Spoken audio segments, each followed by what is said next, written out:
Yo, what is good, Jets Nation? Welcome back to another Jets Media live stream. I'm live with Jack, and we'll be recapping yesterday's game. Miserable performance from the Jets, and on top of that, we have a lot of injuries to get into.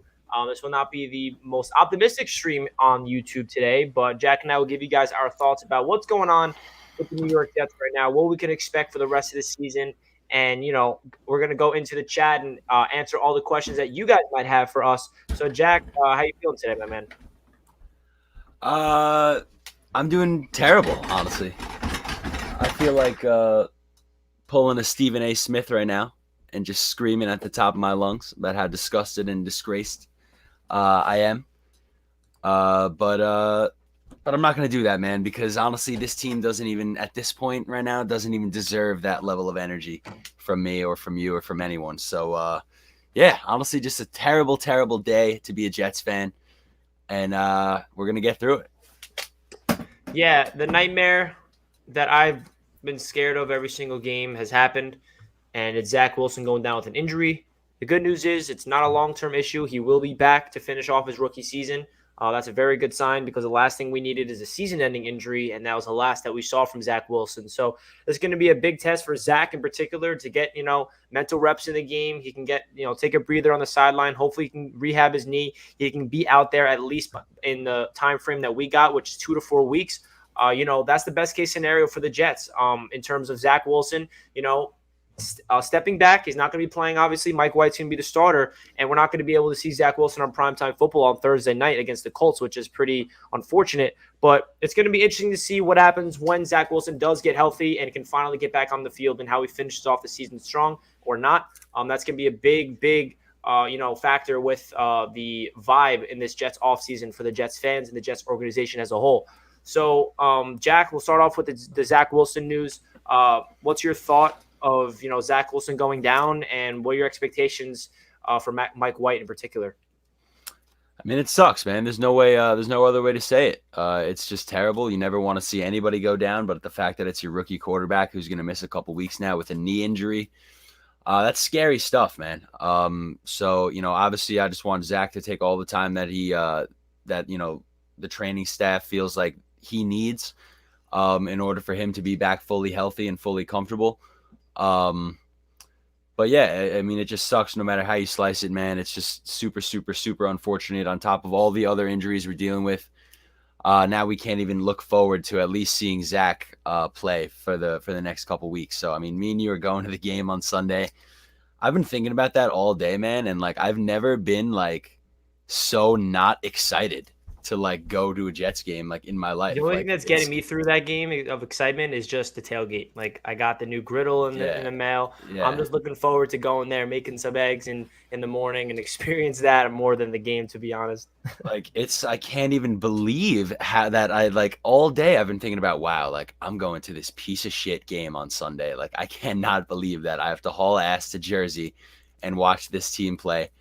And yeah, man, it's just I've never really experienced that before in my life. I think yesterday was probably maybe the worst Jets game I've ever seen in my life. I mean, our quarterback went down. We got outscored by 41 against our most hated division rival. So I really don't know how it can get worse than that. So we're coming off of the most brutal loss we've ever witnessed. And it's just horrible. Now, touching on Mike White really quick.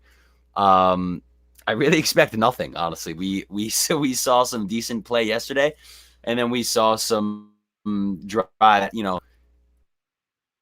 made us realize Mike White isn't, going to come out here and light it up right now. We saw 2 interceptions from Mike White. One of them was an amazing grab. The other one was just, a bad play by Mike White. So I really expect nothing, honestly. I feel like we're in Jets purgatory right now until Zach gets back. I feel like we I don't know. It's the most evil it's ever been, honestly, to be and horrible it's ever been to be a Jets fan. Just because what do we possibly have to be excited for next Sunday? Nothing, nothing at all. So it's just really terrible, honestly, man.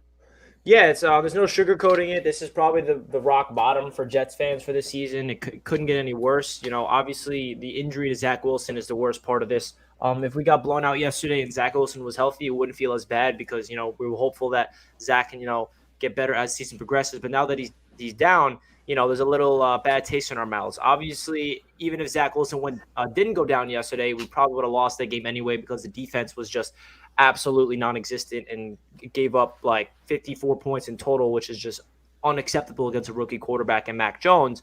The defense was just lost out there without CJ Mosley. We know the injuries are a factor for sure. And going into this game, I warned everybody. I was like, all right, guys, our defense exceeded all of our expectations this season so far.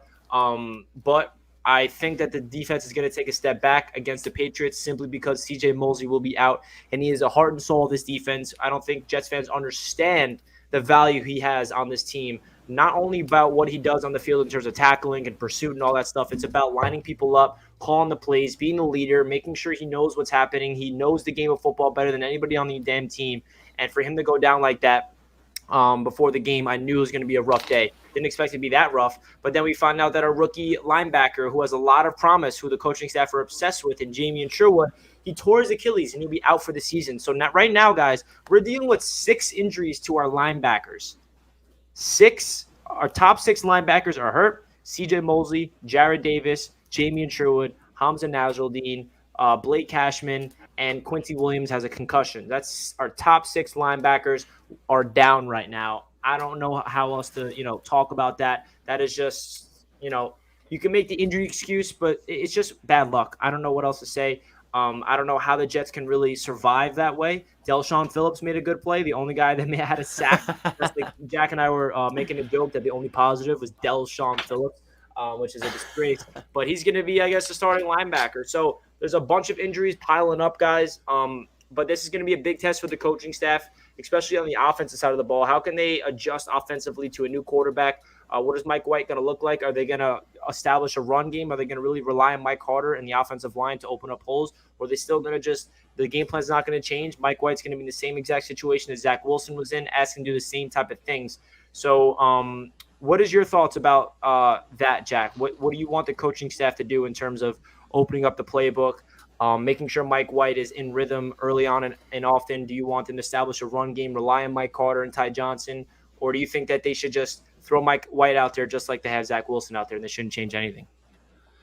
Well, I think that Zach Wilson and Mike White are, from what we saw yesterday, have very different play styles.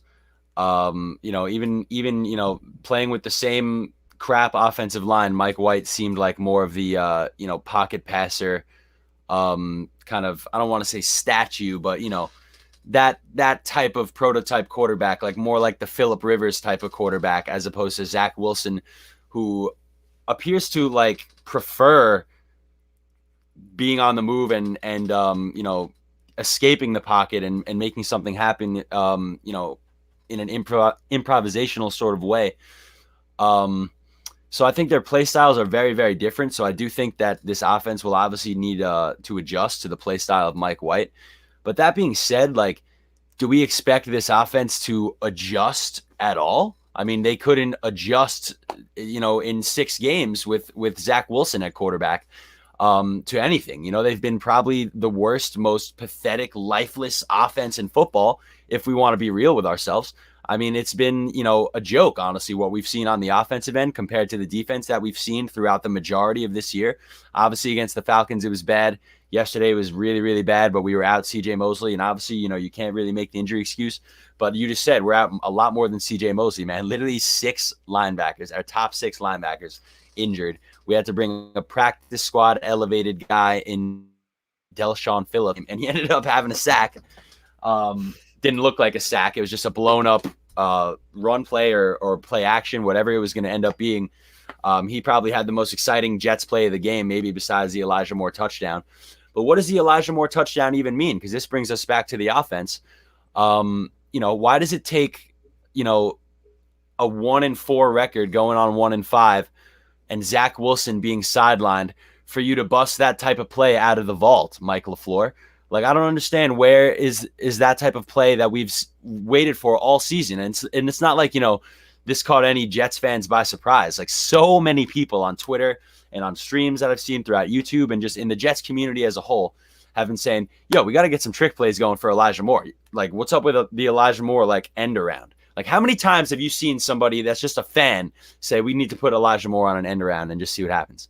And what does it take? It takes getting blown out by your division rival and Zach Wilson to be benched to bust that play out of the vault, man. And yeah, it was a great play. We got to see the potential of Elijah Moore. But what does it mean, man, when we just have the worst offense in the league, it looks like. I mean, through 6 games.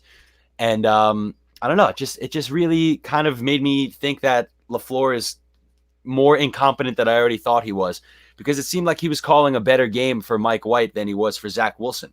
And I don't know if that comes down to what I said before, just the very different play style of Zach Wilson compared to Mike White. Because I will say that there's a bunch of times where I would love Zach Wilson to just take the open check down. I see the open check down.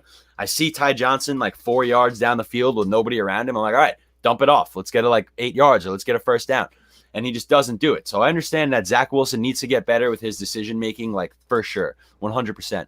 But I just think that it completely pissed me off to see this, elaborate play calling with Mike White in the game when we've had the worst offense in the football, and it feels like another rookie quarterback has just been thrown into the Shark Tank, and is just set up to fail in New York. So I just feel like this offensive coaching staff. I mean, this coaching staff as a whole, Robert Saleh definitely needs to be held completely accountable for the lack of performance that we've seen from this team through 6 games. I mean, for sure.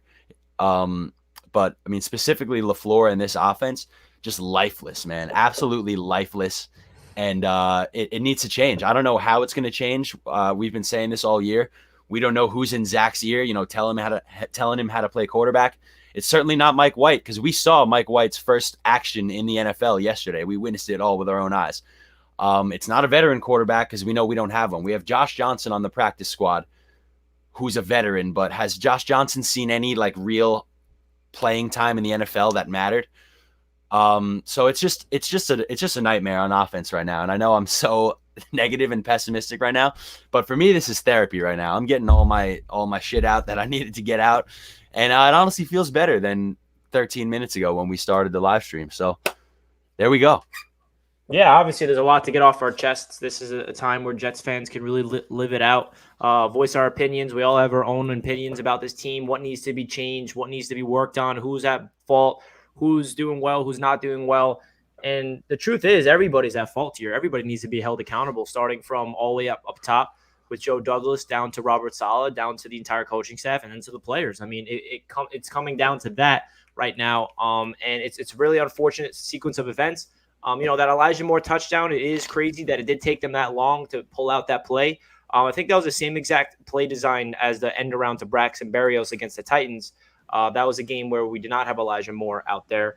And it was like an 8-yard gain. But when Elijah Moore's in the game and you give him the ball, it turns into a touchdown. So great to see Elijah Moore have the ball in his hands with space. I feel like we have not seen that yet this year at all. The first target to Elijah Moore was a quick screen pass. And what did he do? He had to get one guy to miss. I think it was J.C. Jackson. Oh, no, I think it was Jalen Mills. He jukes out Jalen Mills out of his shoes, runs for 13 yards for the first down. That's what happens when you get Elijah Moore the ball with his hands, with space. And it's just so frustrating that it takes them so long to do that. And those are the only 2 plays that they really got Elijah Moore the ball. That's unacceptable. Only 2 plays. And the 2 plays that he did get the ball, he did great things. It's not like Elijah Moore's dropping passes and stuff. It's just like you're not feeding your playmakers properly. And whether that's the rhythm of the game, whether that's your quarterback going down, or I don't know what the issue is, but it's just totally unacceptable for this offense to continuously not get the ball into the playmaker's hands in space. And you can tell that Elijah Moore is an explosive playmaker, and the talent is not the issue with him. It's the usage of him. And I feel like that's been the Jets' problem for so many years. We've had talented players, but we're just misusing our talented players, and which is why we've been a bonfire of organization for so many years. And, it just trickles down all the way, and it just feels like it's like the same nonsense every single season. So now the big question is for the Jets is how they're going to rebound with all these injuries piling up. The offensive line, they did their thing, but they didn't really look that good. The wide receivers, they're not getting open downfield. It's hard to really assess this offense yesterday because when Zach Wilson went down, what was it like? That was the second quarter. So we got to see like 3 or 4 Zach Wilson series. Like Zach didn't look terrible in his performance yesterday. He didn't look good by any means.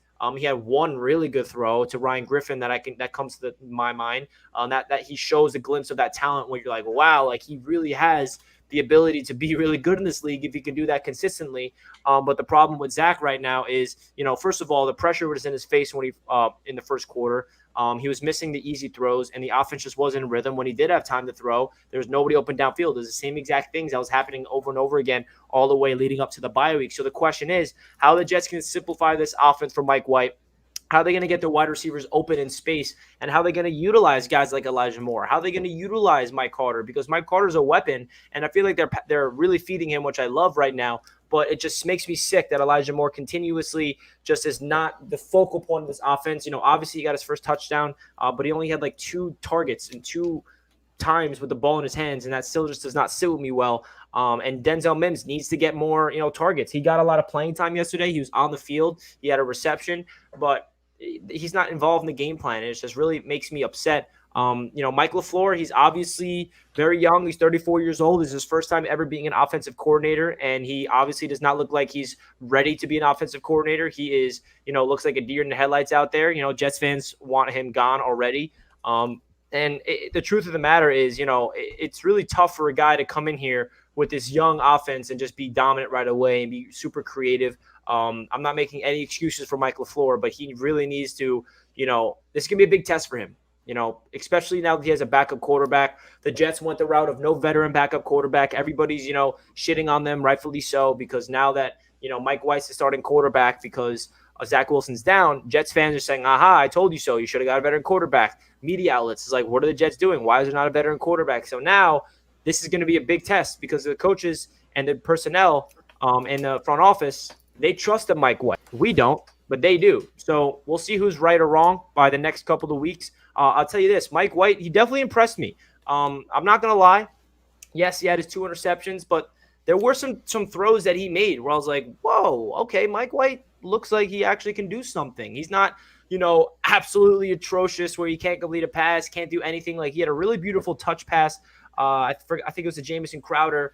It was like a slot fade. That was a beautiful throw. The touchdown to Corey Davis was impressive. He had really good timing routes as well. I like what you said, Jack. He kind of feels like a pocket passer more than, Zach Wilson, more that like backyard style football, trying to get out of the pocket, make some plays. Mike White looks like that stereotypical 6'4", big body, prototype guy that likes to sit in the pocket. So it's going to be really interesting to see how this Jets offense, especially Mike LaFleur, can open things up for Mike White and what this offense is going to look like for a full game, especially against a team like Cincinnati who just blew out the Baltimore Ravens. So that's going to be really crazy to see. We're going to open this up to a Jets Q&A, guys. Whatever you guys want me and Jack to talk about, let us know in the chat. Obviously there's a lot of things to dissect with the game yesterday. There's a lot of things to talk about with this Jets team as the roster is concerned. There's just so many things that we can harp on. And the unfortunate thing is I'm the most Jets optimist there is, and there's nothing to be optimistic about right now. There really isn't. There's no sugarcoating it. Robert Saleh needs to really hold his team accountable right now. He needs to look at himself in the mirror, understand what it's like to be an NFL head coach. It's not easy, as he knows. There's a big wake-up call. But the one thing I will say really quick before we answer your questions in the chat is, it is basically impossible. I don't want to say it's possible, but for Robert Saleh to come in here as the Jets' first-time head coach and his first time ever being a head coach, there's so many coaches around the league like Cliff Kingsbury and Zach Taylor and all these guys in their first years. The fan base is one of them gone right away. Arizona fans hated Cliff Kingsbury out of the gate. Cincinnati fans hated Zach Taylor out of the gate. And it's really hard to be a first-time head coach in this league. And Robert Saleh is dealing with the adversity right now. He knew going into this season there's going to be a lot of adversity. I knew going into this season, I think every Jets fan understood that this season is not about the wins or losses. It's about the development of the players. But the unfortunate thing is we're not seeing the development. We're not seeing the culture. We're not seeing anything progressive. So I would not be, too quick to write off Saleh right out of the gate. There's only 6 games. I would wait for a full sample size of this entire season. I think it's a little too early to write him off. But only time will tell. I could be dead wrong for all I'm saying, but I genuinely still believe in Robert Saleh's mindset. I believe in his ability to lead the group. I believe his ability to coach the defensive side of the ball. He showed what he can do. Him and Jeff Ulbrich on the defensive side of the ball, and especially the scheme. I feel like it's a very good scheme, and it's going to be really up to Robert Saleh as well to hone in on the offense. He's not an offensive minded guy, but he needs to coach up the offensive coordinators and all the offensive coaches to make sure they're doing their job. So it's going to be really interesting to see how the season progresses, but is a big test because our bye week is behind us now, and we got 11 straight weeks of NFL football, so of Jets football. So we'll see what can happen, man. So again, guys, anything in the chat you guys want us to talk about, please let us know. Jack and I will try to get to as many as possible. Um, Pat Riley says Zach Wilson is going to be a star in the NFL. In 3 years, Jets will flip Sunday score on the Patriots. This is the optimistic views I'd like to hear. Let's go, Pat. We love it. We love it. We love it. Because the crazy thing about this statement is it could be true. It could also be false. But you never know. You never know. You know, you can compare all these different teams to the Jets, and we can see like, oh, well, this team did this with their quarterback. This team did that with their head coach. Like, how do we implement our own system? Well, we have our own story to write, and it's going to be interesting to see what happens. Let's just hope that everybody can get healthy because it's not looking good for the health type of things. Why do we always open with run, 3-and-out? I think we can all see it coming. We know it's going to happen. FYI, I'm wanting to stick with Salah, Zach, etc. LaFleur. I don't have much confidence. Jack, anything you want to say to Mark about this statement? I think our offense, at least the way we open the game, has been extremely predictable. I feel like I was absolutely baffled, especially with the opening drive that we saw from New England, ending in a trick play for a touchdown. I was extremely surprised after a week off that we came out and we ran it twice up the middle, and then Zach got sacked on 3rd and 8. I don't think we could have had a worse start to the game. Maybe if Zach threw a pick or something, that could have been worse. But, I mean, from a coach's standpoint, what we all wanted to see after the bye week was, all right, at least this offense, had an extra week to get it together. Maybe this offense is going to come out and be electric after the bye. And on the first drive, we see a run up the middle for a yard, another run up the middle for another yard, and a sack on 3rd and 8.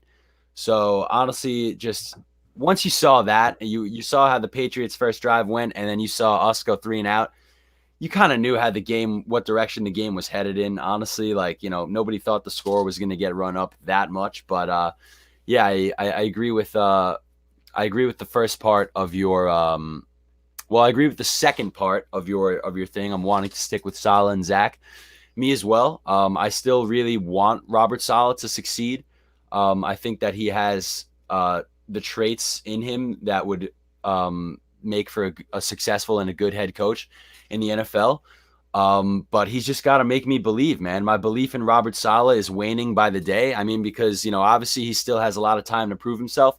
But if you're going to come out in the offseason and, all this time preaching all gas, no break, yada, yada, yada, it looks like, all breaks and no gas for this entire season so far. So Robert Saleh's just got to turn it around, man, and he's got to prove me wrong. LaFleur, I think that he's in way over his head, clearly. I think that, obviously he'll probably get more than just this year as well, I would imagine. But, this offense, at least this defense, has come to play in the majority of the games we've played this year. But this offense has been completely lifeless. So Robert Saleh absolutely takes some blame in that as well. But I'm putting the majority of this offensive struggles on Mike LaFleur. Well said. How are you feeling about the 2022 draft? Well, I haven't really researched any of the top prospects. I know like the majority of them, but not like I didn't dive deep into them. The only thing I can say about the 2022 draft is I love the capital that we have. We potentially have 2 top 10 picks. We have 2 second-round picks, and the Panthers' second-round pick is slowly getting better and better for us. It sucks that we have to even talk about the draft this early in the season. I thought that would be over with after last year, but here we go again. I'll tell you this right now. I'm not rooting for a loss once this year for better draft picks. That's not in my blood. I barely can even fathom it last year. I couldn't stomach doing it last year. But this year, I'm rooting for a win, even if it's week 18, and it means absolutely nothing. And I don't really care if anyone disagrees with that. I'm rooting for this team to win. I told myself I'm never rooting for my team to lose again because last year just did not sit well with me at all. How many wins do you think we will really have this year? It's a good question. So I think it's safe to say we're not winning with Mike White against the Bengals. That's probably a big L. And then we have Thursday Night Football against the Colts right after that. I think that's another L. And then, I think realistically speaking, I think we can squeak out a couple wins late in the season when Zach gets healthy, and we have one right now. So, optimistically, I would say 4 wins, but even that's a stretch because that's 3 more wins. But, it's hard to really say with a straight face that I could say with confidence we're going to go out there and win. But then again, you think about it, the one team that we did beat is a playoff team that just beat the Chiefs and just beat the Bills. So you never know what can happen in this league. I think that real quick, I think that realistically, maybe 4 wins max, but that's even a stretch at this point, honestly. I don't remember what our schedule is looking like off the top of my head for the rest of the year. I know we have a pretty light schedule compared to last year's schedule, but I mean, I genuinely think that, as of right now, I think the Lions would beat us, like for sure. The Lions have fought in games all year. Like I think the Lions would beat us. I think the Texans would beat us. So I think that, we're arguably the worst team in the league after yesterday's performance for sure. So 3 wins for me, 4 wins max. Yeah, I agree. Was it Zach Wilson hit a penalty? I don't think it was. However, frustrating how often we call for us in passer unless. Yeah, man, I think it was. I don't understand. If you rewatch that play, Zach Wilson's literally throwing the ball out of bounds, and the defensive lineman not only goes for Zach Wilson's knees, but he intentionally, you can tell if you watch in slow motion, he goes to wrap him up, and then he just throws his body weight onto his knees. That's so unacceptable, and it's unfortunate that there was no penalty, especially when you factor in all the nonsense penalties that's been around the league. And then the next play is the play where Zach Wilson fires it and gets the pass interference. Matthew Judon tackles him low, and it just drives me crazy because it's very inconsistent with the NFL, and it makes me sick that Zach Wilson went down with a hit like that, and there's no retaliation. It just makes me really upset, man. To be honest with you guys, I agree. Do you think it's a blessing in disguise for Zach to miss a couple of weeks? I do. He can watch and process information without media pressure, and when he comes back, he will be fresh. This is a very good take, Pat. I did think of that right when Zach Wilson went down. I was like, all right, let's see if he can even get back on the field before I even get this mindset. And then the 2 to 4 week range, that's a perfect time for him to take a step back, and really understand what it's like to be in the NFL. He had the bye week to take a breath, but that bye week only lasted so long, and this is a really good opportunity. And I started off the stream talking about this. A good opportunity for Zach Wilson to take mental reps, to take a breather, to understand the game of the NFL, study his film, and understand that this game is really more mental than physical. Because Zach Wilson, I think every Jets fan can agree with this, he's damn talented. He has really good arm talent, but his issue right now is his mental ability and processing things, making the right decisions, the fundamentals, the mechanics. It's not an arm talent issue. It's not like we drafted someone that can't throw the football accurately. It's the footwork, it's the decision making that's been holding him back. So those are things that you can work on even when you're not on the field. So let's hope that he does that. It very well could be a blessing in disguise, but you never know what can happen. Yeah, I think we're screwed. Either way. In 2019, the 49ers and Saleh had the 2nd overall pick. The next year, they made the Super Bowl. Maybe this is a bit of a reach for next year, but it's something to hang on to. Yeah, man, and the 49ers team that went to the Super Bowl that year is simply because of the defense. I mean, that defense carried them, and they had a lot of dogs. That was a defensive line in San Francisco that Saleh just unleashed. And I think that Jets fans can agree that we have a defensive line that we have confidence in, even though the past 2 weeks have been a little disappointing. They have not had 1 sack the past 2 weeks when it comes to the defensive line. That's definitely an issue because without pressure, we're going to get eaten up, especially over the middle. The cornerbacks look good again yesterday, in my opinion, outside of Brandon Eccles got beat deep once, but Bryce Hall looked good. Michael Carter did his thing. But over the middle, the linebacker was getting carved all day long. The screen passes, it was tough. But, there's some things you can hang on to, but I'm not getting my hopes up that we're going to the Super Bowl next year. Yeah, no. That's a good point, though. It's an interesting point. Do you have trust in LaFleur, even though he is a rookie? I have the approach that I understand he's a rookie offensive coordinator. I did not expect him to be a great right out of the gate. I'm just giving him some time. I'm just not going to be reactive. I'm going to hold him accountable and understand that he looks terrible right now. And if he continues this trend, he's going to be a goner. But I'm with the belief where it's really hard to assess an offense in year one with the system.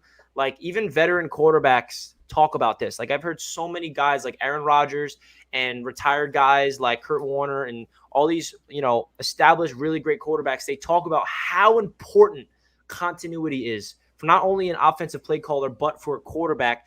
And the last thing I personally want is to fire Mike LaFleur after this year, bring in another guy, and then the offense and Zach Wilson has to learn a brand new system all over again because comfortability and continuity in the offensive game for a quarterback is so important where we don't understand it because we've never had it. We've never experienced the same offensive system year in and year out because we've had the wrong guys in charge. Now, that doesn't say guaranteed that, okay, we'll give Mike LaFleur 2 or 3 years. That doesn't say it guarantees it's going to be successful. It could be 2 or 3 years and he's still a mess and he needs to be fired then.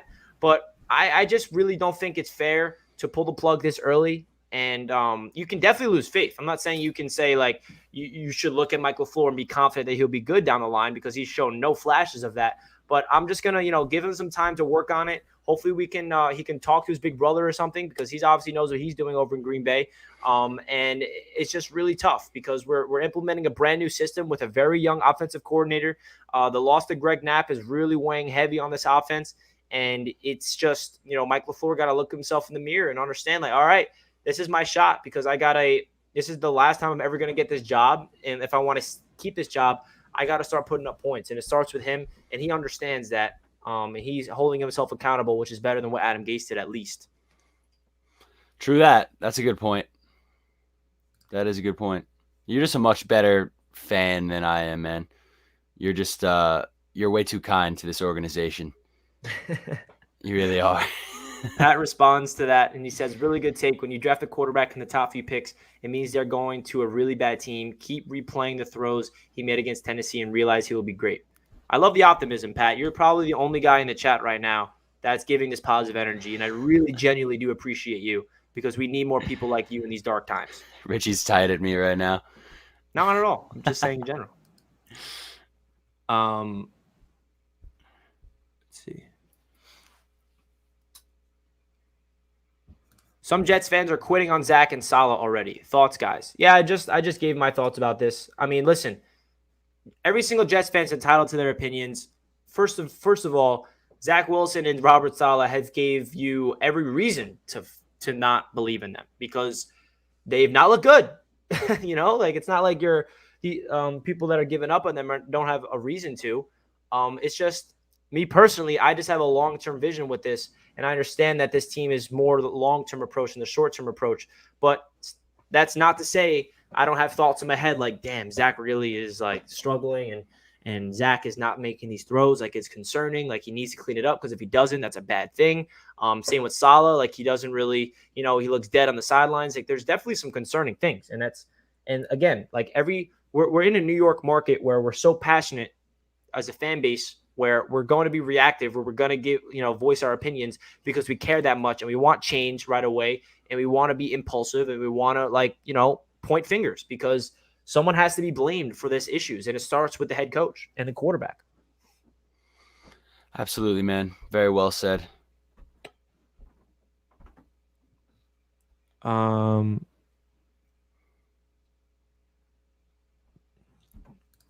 I'd give this regime till the end of next season. If there's no improvement, they got to go. I agree. That's what we do with Adam Gase. Adam Gase had 2 years with us. And if by the end of next year, if it's still where it is today, then yes, changes need to be made for sure.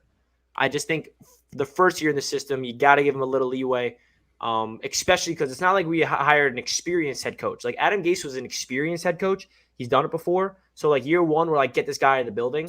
Saleh is a rookie head coach, and he's developing just like a rookie quarterback and a rookie offensive coordinator.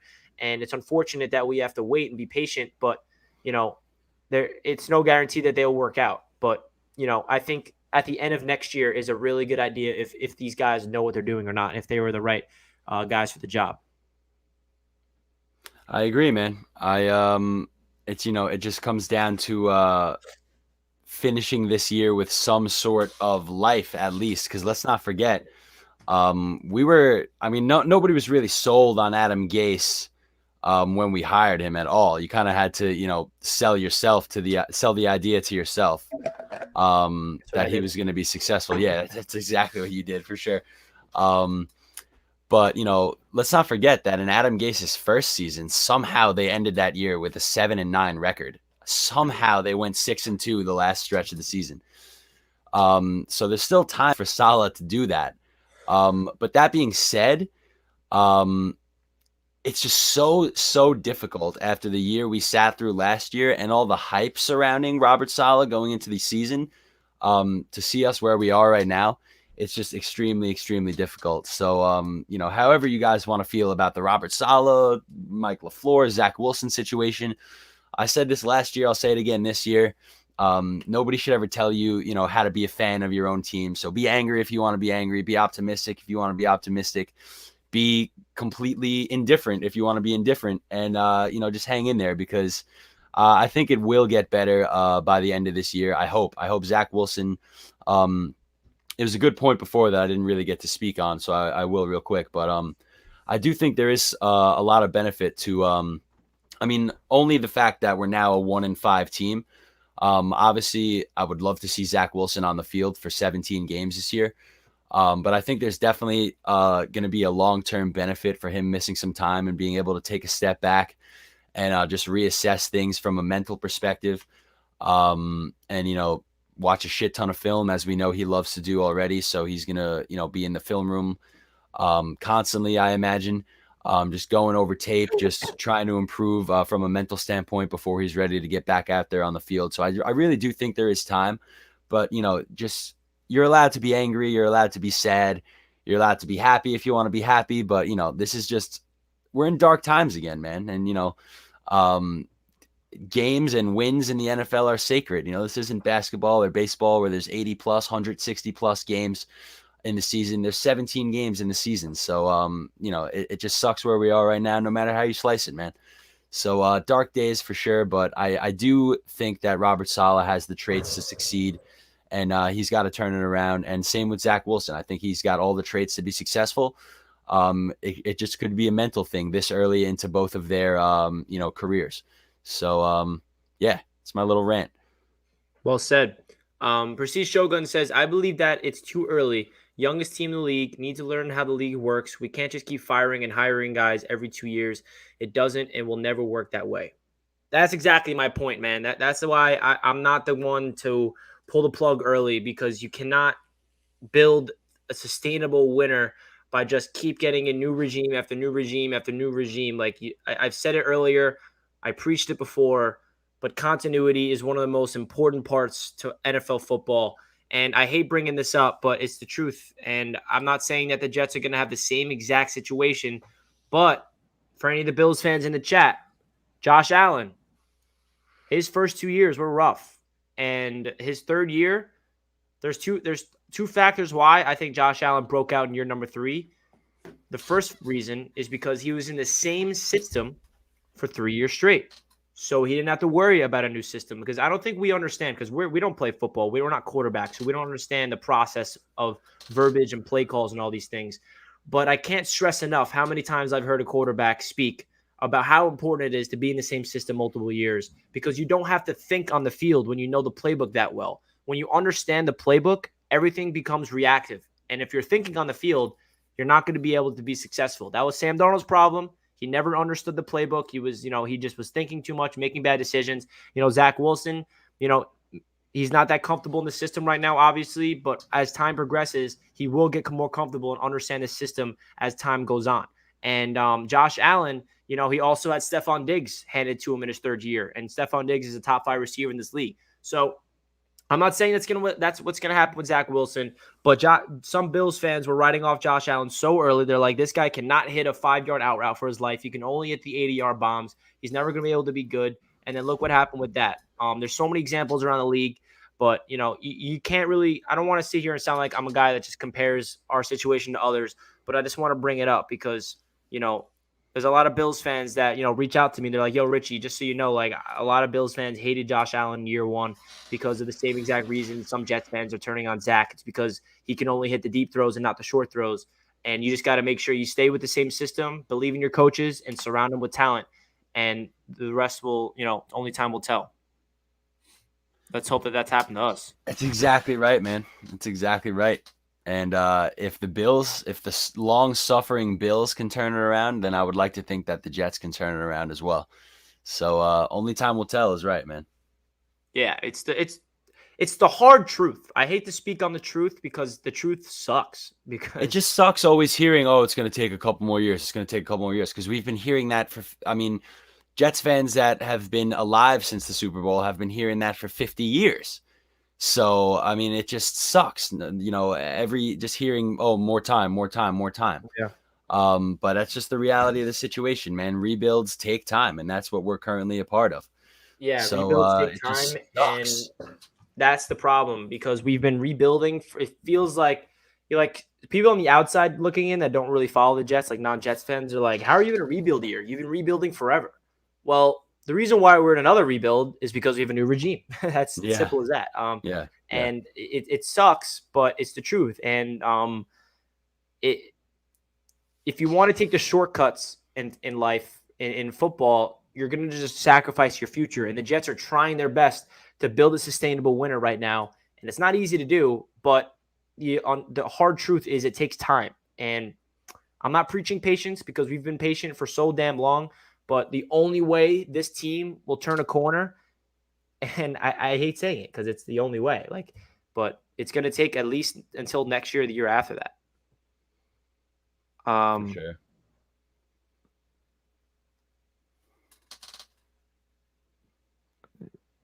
I don't think Ulbrich has. I don't think this is. I disagree with this big time.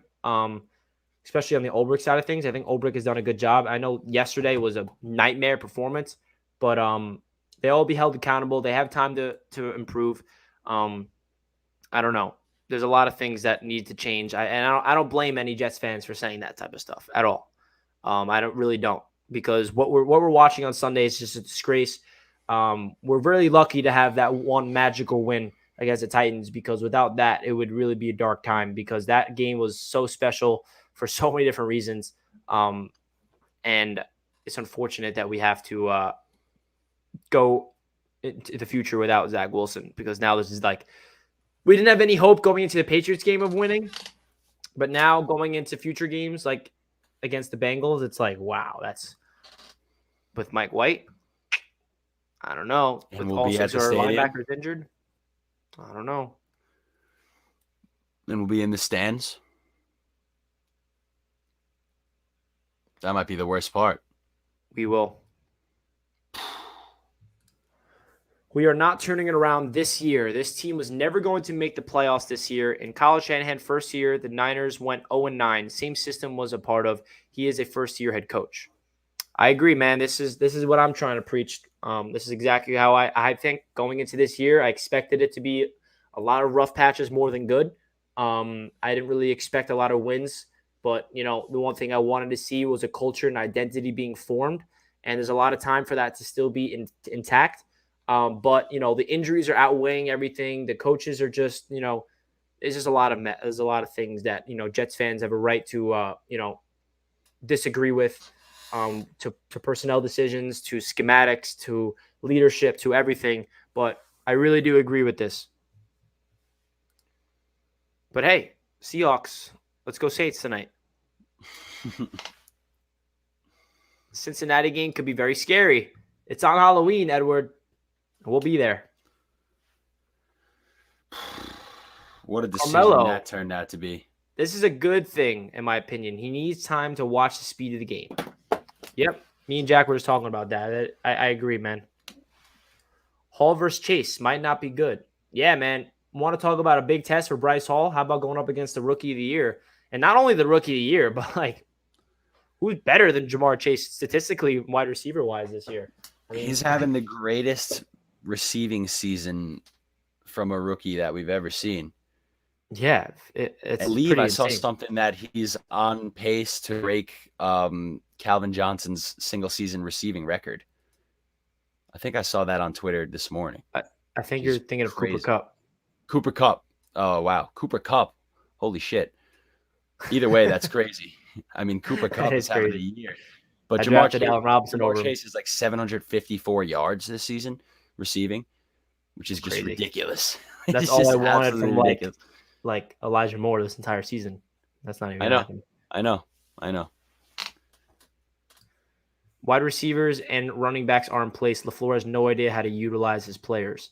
Yeah, man. I made a rant earlier about the Elijah Moore situation, and I'm not gonna go off again. Mike White will be fine. We won't win against the Bengals, but we would be fine. He actually takes his checkdowns. What are your thoughts, Jack? Do you think Mike White will be fine this Sunday? I don't know, man. We saw two good drives from Mike White, and then we saw two turnovers from Mike White. So that kind of wipes the slate clean. Where I don't know what the hell to expect from Mike White. So I don't really know. I couldn't tell you. I really couldn't tell you what we're gonna see from this offense as a whole um, coming on Sunday, man. I really couldn't tell you. NYJ Matt is in the building. What's good, bro? I'll be at the game Sunday, and I know that you're a season ticket holder, Matt. So if we want to be, depressed together, Yeah, let's hit link me up. up. Let's link up. I'll be there with all my buddies. We'll be tailgating. But we're on to Cincinnati from the wise words of NYJ Matt. If you guys are not following him on Twitter, I don't know what you're doing. He's killing it, making memes after memes, comedy after comedy. I'm going to have you on the show, man. I need you and Mike to make me laugh because it's dark times right now. Dark times. Oh, God. Oh, God. So we got like 10 minutes left for the stream. So any other questions, feel free to shoot them our way, guys. I'm very happy that we have over 100 people watching right now. If you guys did not smash that thumbs up button, I greatly appreciate it. This is a hard stream for Jack and I. It's a hard stream for you guys to watch. It's a hard time for all Jets fans, whether you're a content creator, whether you're just a fan, whether you're a journalist, whether you're a lifelong suffering fan, whether you're a young fan. It's all misery right now, and it really means a lot to me that I have you guys tuning into the show, continuously supporting the channel. It really means so much to me that I have this, base of followers that really, appreciate and want to hear, our opinions and talk about this Jets team because we're all in this together. Everybody in the chat, I love interacting with all you guys, and it really does mean a lot that you guys continuously show support, even though that this Jets team, gives us nightmares because I had one last night. Appreciate you guys. Why aren't we signing Cam as a backup? I would not do that. I know that we don't have a veteran quarterback, and that's a big mistake. But here's another question: should the Jets sign Cam for a 1-year deal? I just don't know. I just don't know that it's worth the money because this season's already washed. Like, what's the point of that? There would be no point, honestly. Like it would just be. It would make so much more sense just to roll with Mike White, and if we have to, elevate Josh Johnson, because we already have them within the organization. We don't have to go out and spend more money on a quarterback. I mean, believe me, if you know you told if you told me that we were going to be where we're at now before the season started, I would have said, all right, pay Cam Newton before the season, and we'll bring him in if we absolutely have to if Zach goes down in a situation like this. Because not really confident in Mike White, and just Cam's experience as a starter in the NFL obviously would have been beneficial for Zach to be around. But at this point in the year, when the year's already a wash, Zach's going to miss a couple weeks. I don't think it would make sense to go out and spend more money to bring somebody in, because this year's done. Let's just face it. Yeah, the Cam Newton situation is a joke in my opinion. The best case scenario out of this is Mike White actually looks serviceable, and then he proves us wrong and said, like, okay, wait, maybe Mike White could be a serviceable backup quarterback for the future. That's the best case scenario. Because say we bring in Cam Newton's like a Band-Aid. He's like, cool, you're here for a year. Like, what is your impact? You're going to mentor Zach Wilson? No, you're not. The Patriots cut you when they had a rookie quarterback on the roster, Mac Jones, where he could have been a mentor. Like, that is just a complete nonsense. I see Barstool Sports tweeting like the Jets should sign Cam Newton so he could play over Zach Wilson. Right. But yeah, I think that's just a mess. Jets fans, we don't really expect anything from Mike White. We don't have a belief in Mike White. The coaching staff and the front office do. So, like I said, if he goes out there and looks serviceable and he looks like, an NFL quarterback, because again, Mike White just made his first NFL appearance yesterday. So this is his coming out party. He's going to have his first NFL start. And if he goes out there and, looks serviceable and doesn't look atrocious and actually keeps us in the game, then hey, maybe we do have a long-term backup that we thought James Morgan would be. Yeah. Because that's the best case scenario with the whole Mike White situation. That's what I'm looking out for. What does Mike White do? He's not going to blow us away with throws, even though he did have a throw where he kind of blew me away, just in terms because I didn't know what to expect with him. That touch pass throw. And then Corey Davis helped him out with that ridiculous grab. But there's a lot of things that need to be cleaned up and outside of the quarterback. Definitely. We will ultimately regret missing out on Lawrence. Lawrence hasn't really looked that great, but only time will tell. Yeah, time will tell. Like, you can't even say anything to combat that as of right now because Zach. The only rookie like quarterback that looks decent is Mac Jones. Justin Fields threw 3 picks yesterday. Trevor Lawrence is on his bye, and Trevor Lawrence has 1 win, and he I think has 1 less interception than Zach. It's not like Trevor Lawrence is doing anything. So I don't know. But only time will tell. And let's not, roll out the red carpet for Mac Jones and the Patriots just yet. And I'm not accusing you of doing that at all. But let's look at the Patriots' 3 wins on the season and realize that although they absolutely slaughtered us yesterday and realistically slaughtered us week 2, their 3 wins on the year are against us twice and the Houston Texans, who they only beat by 3 points. So they're not, a good football team yet by any means. But they certainly look better than us. But yeah, I would say obviously Mac Jones is the front runner right now because it's just great coaching. You see what Mac Jones has around him. He doesn't have, I would honestly fair to say that Zach Wilson has better playmakers around him than Mac Jones does.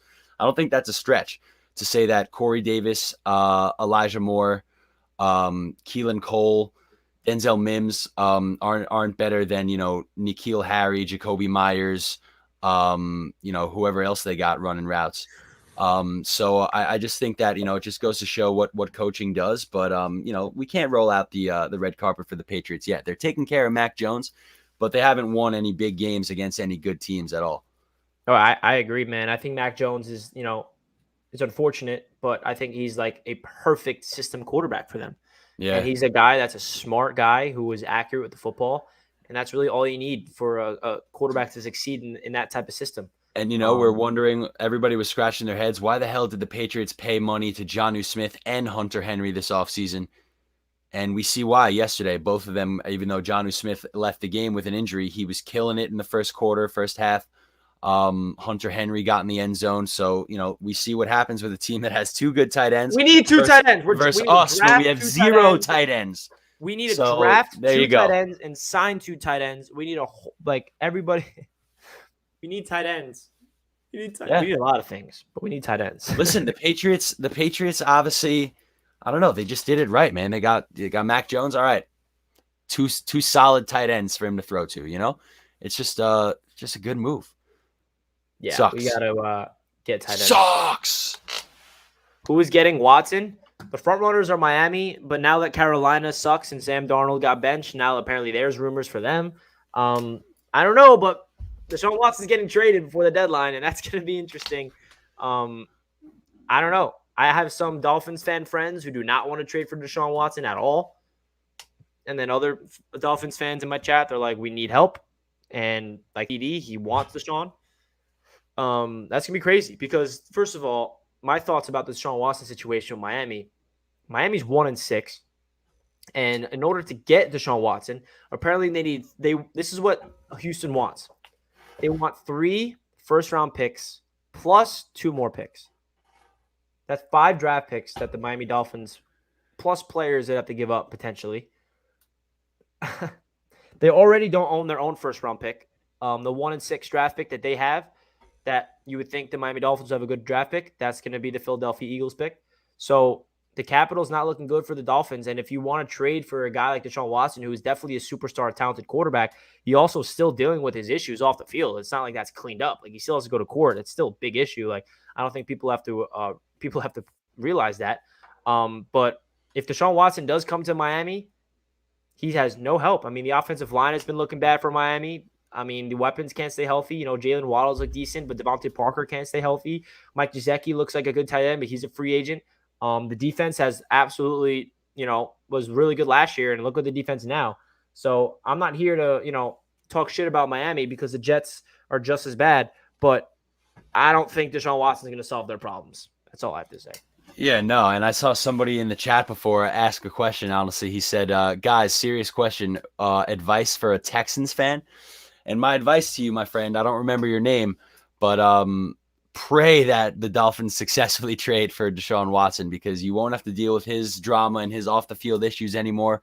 And if he goes for the price that Richie just said, then that's, absolutely fantastic ammunition for your organization to turn things around in the off seasons to come. So pray that Deshaun Watson goes to the Dolphins. If you're a Texans fan, that would be my advice to Texans fans. But if you're a Miami fan, I would be praying for the opposite, man, because I seriously think that I agree with you, man. I don't think that Deshaun Watson is really going to overall help that organization so much. I mean, I think it's kind of going from one bad organization with the Texans to another with the Dolphins. I mean, Deshaun Watson played at a crazy high level with the Texans, but they could never win games. I mean, is it going to be the same exact thing in Miami? Are you going to bring in this elite quarterback but give up all your ability to bring in players around him, so he'll just be the same good quarterback around a suffering team? So I just think that probably not the best move overall for the Dolphins, but it's sounding like it's most likely gonna be the Dolphins that make the trade. So it's definitely gonna be interesting around the deadline, which is like next week, right? Or 2 weeks now because we have an extra game. Yeah, crazy. We got 49ers fans asking in chat. Since you're talking about other teams, thoughts on the Niners? 4 losses in a row. Yeah, man. What's your thoughts about San Francisco, Jack? We got a Niner fan in the building. I think that they're a really tough team to nail down, man. I mean, it's just kind of a lack of consistency with the 49ers. And now I saw a lot of narratives on Twitter today of people starting to question, even Kyle Shanahan's ability as a head coach. Because the fact is that he only has one winning season. It was a fantastic season, 13-3. That was the year they went to the Super Bowl, I assume. Mm-hmm. It has to be. But now it's wondering what to do with Jimmy Garoppolo, with Trey Lance. I know they're both dealing with some nagging injuries. I obviously don't cover the 49ers, so check me if I'm wrong, but I just think that it's a lack of consistency on offense. And I think you guys still have a lot of talent on defense, but it's just kind of a tough year. I think that the being in the same division as the Cardinals and the Rams probably doesn't help you guys this year. So it's probably going to be a tough year. Yeah, but just hang in there. Yeah, hang in there. I know that we got a lot of Niners fans joining Jets Nation because of Saleh.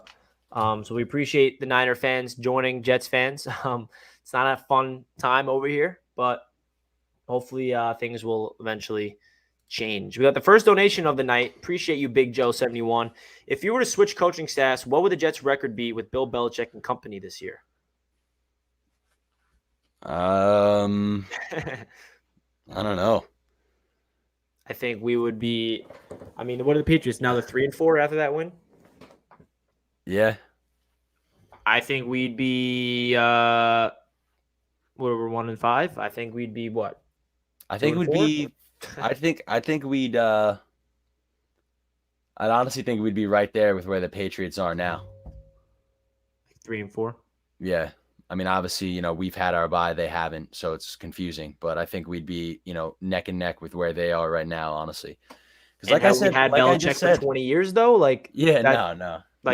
That's the big factor. Bill, how many times we got to preach continuity?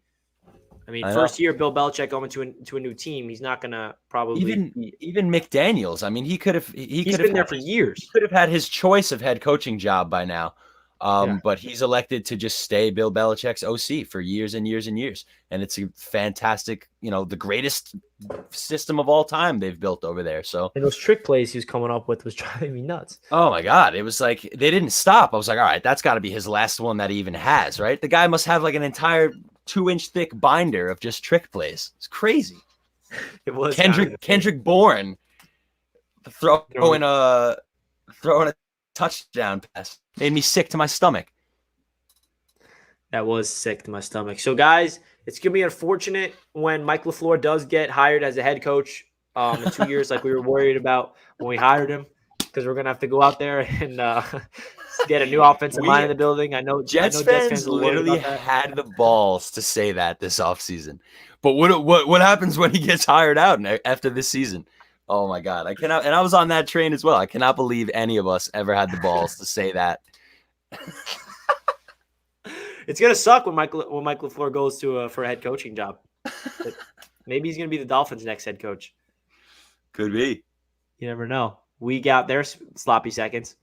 How about they take ours? I heard the Dolphins called Adam Gase back. They want him back. Sick. What are your thoughts on Mahomes this season? This is a really interesting question. I like these NFL questions outside of the Jets. Yeah, it's like kind of like, wow. I'm a big Mahomes guy. We don't have to talk about the Jets. I always love Mahomes, but I don't know. It's either the NFL caught up to him and understood that they need to contain him in the pocket and force him to stay in there. And I don't know, man. I keep saying he's going to figure it out. Now he got a big test on Monday night against the Giants, who are injured as hell, and they just are coming off a victory over Carolina. But I still think somehow the Chiefs are going to make the playoffs, even though they're in a very tough division. I think the wild card is going to be theirs. But at the end of the day, they're under 500. So I don't know. It's crazy, man. I mean, everybody still assumes because they're the Chiefs and they've been such a powerhouse for a few years in a row now. And, Mahomes kind of, changed the game, honestly, and became the face of the NFL overnight. And, now he's the man to beat. But it just goes to show, man, that this is a very, very difficult league. No matter what kind of talent you have. I mean, you see all the additions that they made to their offensive line after Tampa Bay exposed them in the Super Bowl. They still have Tyreek Hill. They still have Travis Kelce. I mean, their talent on offense is unbelievable. But what's really glaring this year is obviously the sketchy play from Mahomes, but really their defense is honestly what's been killing the Chiefs, is that just anybody is able to score a lot of points on them, and that's just not a winning formula. And when your offense that's supposed to be the best in the league is not playing up to standards, and your defense is letting you down as well, that's just a recipe for a shaky season. So they're certainly in a tough spot. But I kind of agree with you, man. I can't imagine the postseason without Patrick Mahomes. So I feel like they're going to somehow get it done, but they kind of have to play perfect football for the rest of the season, man. Facts. If they need GVR. GVR for Kelce. Oh, I love it. All right, guys, that's going to do it for today's live stream. I appreciate everybody tuning in. I honestly did not expect this many of you guys to tune in tonight. Because of the state of the New York Jets organization being 1-5 and our starting quarterback being injured and us losing by 54-13. Woo! It's been a rough time, but at the end of the day, we're still here, and the Jets are going to be a good team in the future. Whether that's 15 years or 20 years or 3 years, we don't know, but I guarantee they will be in the playoffs in the future. That doesn't mean it's going to happen next year or the year after, but hey, it's going to happen. Just within the next 35 years, the Jets will be in the postseason and win the Super Bowl. By the time I'm 55 years old, the Jets will be in the postseason for sure. But listen, guys, we appreciate you guys tuning into the therapy session with Jack and myself. No place but up, like Barney just said in the chat. He saw Super Bowl III, so hang in there. Yeah, man, we're trying to hang in there as a young generation of Jets fans. Let's try not to get too, over ourselves. I would recommend, take a step away from Jets Twitter, take a step away from social media, take a step away from the NFL, ESPN and NFL Network, decompress, because I'm someone that is obsessed with Jets Twitter. Obviously, I have a big platform on there. I'm someone that's obsessed with, NFL Network and ESPN when they talk about the NFL. Even myself, I'm like, all right, I'm not. I'm done. I'm not listening to anything. I need to take a break from the Jets because it's not good for my mental health. Because as you guys know, some of you guys will relate to this, but the Jets, when you're a passionate fan, and not everybody can relate to this, but it's okay. But they physically and mentally have a toll on us. And that's what happens when you're a passionate fan because it's totally out of our control. We have zero impact what happens on the field, but we care so much. And when they lose, we get pissed. When they win, we get happy. And we are in the dumpster fire right now. And the only thing I can say is take a step away, decompress, do what makes you happy, go to the movie theaters, go watch a TV show on Netflix, go for a walk in the park. I don't know. Whatever makes you happy, go read a book. Whatever you like to do, take a step away and do your thing. Besides going on YouTube and watching Jets media, obviously. I'm just kidding. But I appreciate you guys. Jack, anything you want to say before we end off the stream? I can't believe we managed to stream for over an hour today. So thank you to all you guys in the chat for making this fun for us. And until next time, man, just hang in there. And it can only get up from here. I know we've said that, but let's see if it's true this time. But until next week, man, we will be at the game next week. So we will definitely send you guys updates from MetLife and all that good stuff. Yeah, stay tuned for that. Yeah, for sure. So thank you guys as always, and thank you, Richie, and we'll see you next time. Let's go Jets. Let's go Jets. And I do recommend going to see Dune. Barney, I saw it Saturday morning. It was unbelievable. Any movie sci-fi people out there, go see Dune. It was phenomenal. I wish we could talk movies on this channel too, because that's something that I'd rather talk about than the Jets. Just kidding. Love you guys. We'll talk to you guys later. And Peace. Peace.